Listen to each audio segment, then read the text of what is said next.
Mga Kasani Mobile Sound, i-repair natin tong vintage na amplifier ito, Polytron. Tagal na daw to, sabi lang may-ari. Yan, parang made in Indonesia to kasi may nakalagay awas bukan ground. Yan,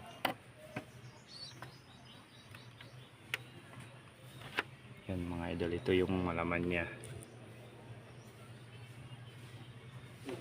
May equalizer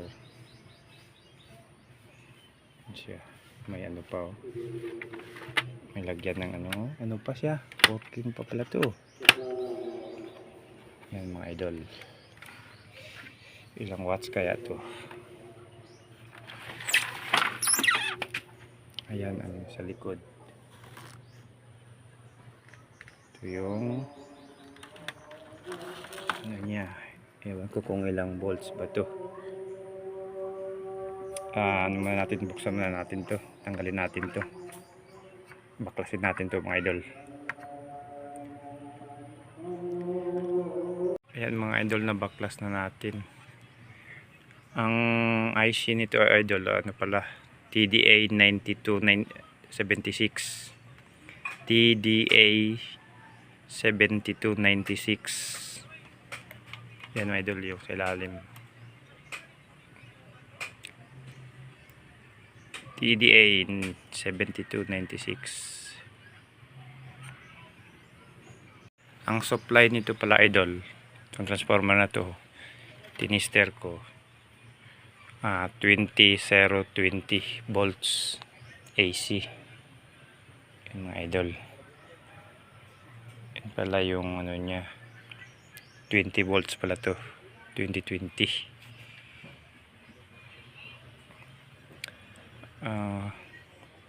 Ang gusto ko nito pala idol, lagyan ng Bluetooth.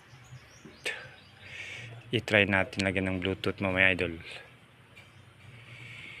pero hindi ako sure. Pag mamaya hindi ko malagyan, hindi, wala.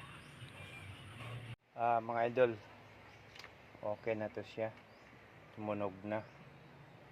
Lost connection lang pala. Yung dalawang IC ni-resolder ko lang, at yung ibang mga parts. Yan, play natin. Ito yung volume niya, play natin. Yan, volume. Yan, ganyan yung ano niya ito, kasi walang filter yan. Natin baka ma-copyright tayo. Yan siya idol. Yan siya.